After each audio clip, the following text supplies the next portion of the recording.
toutes et à tous, bienvenue sur ma chaîne YouTube, je m'appelle Gabriel, je suis ingénieur de formation. Ceci dit, ce qui importe vraiment pour moi, c'est de vous apporter de la valeur au quotidien. Alors sur cette chaîne, on parle notamment des sujets de mathématiques, de manière générale pour des classes de terminale S, mais pour celles et ceux qui aimeraient faire une classe préparatoire scientifique l'année prochaine, et bien évidemment de manière plus large, pour les collégiens qui sont en classe de 3e. Donc aujourd'hui, nous allons voir un sujet lié justement aux élèves de 3e. Il s'agit de la notion de fonction affine. Qu'est-ce qu'une fonction affine et comment représenter une fonction affine? Donc ce sont les deux questions que je vais aborder avec vous dans cette vidéo. Premièrement, une fonction affine, qu'est-ce que c'est? Donc ici, une fonction affine, c'est une fonction qui a cette expression, donc ax plus b. C'est une fonction qui a une variable réelle, donc x, qui appartient à R, associe deux coefficients dans l'ensemble, donc R, voilà, tel que nous avons f de x qui est égal à ax plus b. D'accord? Donc ça, c'est la définition analytique d'une fonction affine. Donc à chaque fois que vous aurez, donc pour vous, élèves en classe de 3e, vous aurez cette expression par exemple, f de x, 2x plus 3. Cette expression, cette fonction est une fonction affine de coefficient. Donc ici, le coefficient A il vaut 2 et le coefficient B vaut 3. Ok? Donc ça c'est la reconnaissance de manière analytique d'une fonction affine. Ensuite, donc, la deuxième question que j'ai évoquée, c'était de savoir comment tracer donc, graphiquement cette fonction affine. Et je vais vous montrer comment est-ce qu'on s'y prend et avec aisance, vraiment la méthode la plus simple pour représenter à chaque fois une fonction affine. Donc ici, nous aurons, prenons cet exemple. Donc, un exemple, donc, voilà, disons f de x moins 2x plus 3. D'accord? Donc ici c'est une fonction affine où a vaut moins 2 et b vaut 3.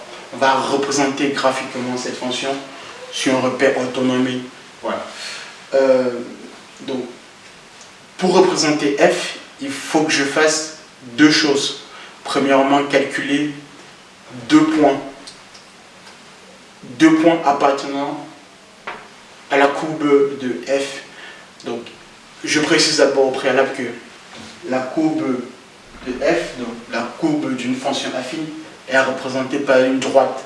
Donc, une fonction affine, de manière visuelle, graphiquement, sur un repère orthonormé, est une droite. Et pour tracer une droite, on n'a besoin que de deux points. Donc, ce sont ces deux points-là que l'on va calculer en coordonnées et après, on va tracer tout simplement la courbe de la fonction affine f. Donc, allons-y. Vous cherchez deux points appartenant à cette courbe. Donc, trouver deux points, c'est tout simple. On fait un petit tableau comme ceci. OK. L'idée de ce tableau, c'est de chercher deux points appartenant à la courbe f. Alors, je vais prendre au hasard donc, deux valeurs. Donc une première valeur à x, je vais donner une valeur à x, je vais calculer son image. Ensuite, je vais prendre une seconde valeur de x et je vais calculer également son image. C'est la combinaison de ces deux points-là, donc un abscisse et un ordonnée, qui me donneront les deux points que j'ai besoin pour pouvoir calculer, tracer la courbe CF. Donc ici, de manière très simple et à chaque fois, l'une des valeurs à laquelle il faudrait penser pour pouvoir évaluer le premier point à la courbe CF, c'est de prendre x égale à 0 parce que c'est plus simple. Donc à chaque fois, pensez-y à ce point, donc la valeur x égale à 0. Pour x égale à 0, nous avons, donc je remplace, donc f de x c'est 2x, moins 2x, pardon, moins 2x, c'est moins 2x plus 3. Si x égale à 0, nous avons son image, donc f de 0 qui vaut moins 2 fois 0 plus 3, ce qui donne plus 3.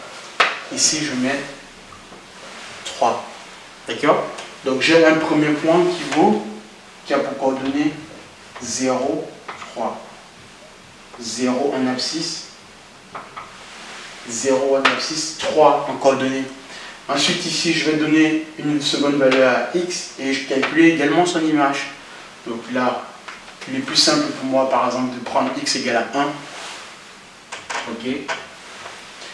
Pareil, si x égale à 1, son image vaut f de 1 moins 2 fois 1 plus 3, ce qui fait moins 2 plus 3, ce qui fait plus 1. D'accord?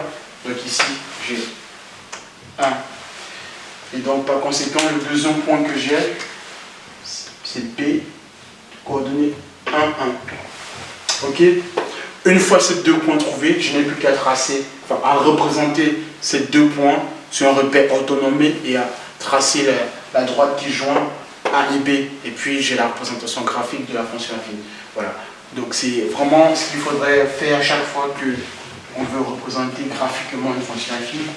Donc ici, si l'on considère ce repère, donc le dessin n'est pas très parfait, mais bon, vous aurez compris la méthode. Donc ça c'est l'axe des abscisses, l'axe des ordonnées. Pour représenter le point A, donc 0, 3, ici, allez, 1, 2, 3.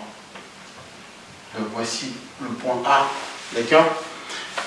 Et là je représente le point B qui a pour coordonnées 1, 1. Donc là, ici, nous avons le point B. Ok?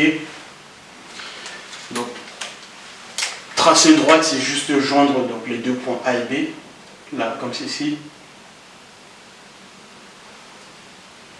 Et puis, donc là, nous avons en rouge ici la représentation graphique de la fonction affine moins 2x plus 3. Ok? Bon voilà, j'espère que ça a été clair. Je vous invite à mettre en dessous de la vidéo vos commentaires éventuels et en espérant que ceci a été très clair pour vous. Si ce n'est pas le cas, je me ferai un bien plaisir de répondre à vos questions éventuelles. Je vous remercie de m'avoir suivi et je vous dis à la prochaine pour d'autres vidéos. Notamment, bon ça c'est un cas pour les élèves en classe de 3e qui préparent le brevet. Et je m'aimerais qu'à chaque fois que vous aurez une fonction affine, vous suivez cette démarche pour pouvoir représenter graphiquement la fonction affine. Voilà, sur ce, je vous dis à la prochaine.